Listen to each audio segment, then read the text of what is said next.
Sink or float? Fun with science. Did you ever wonder why some things sink in water and others float? It's all about science. Let's find out more about this fun experiment. When we put things in water, like toys or fruits, they can either sink down to the bottom or float on the surface. The reason behind this is something called density. Density is how much stuff is packed into an object. If something is heavy and has a lot of stuff packed into it, it will sink. But if something is light and has less stuff packed into it, it will float.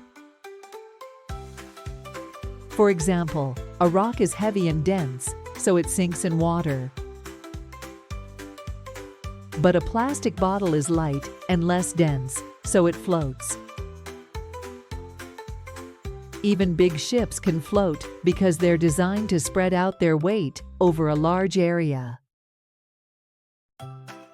You can try this experiment at home. Just gather different objects, like a coin, a piece of wood, and a rubber ball.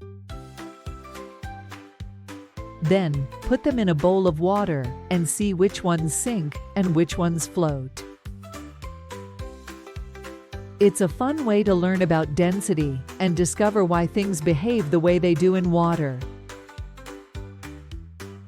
So, the next time you're at the pool or by a lake, remember the science behind sink or float. It's all about density.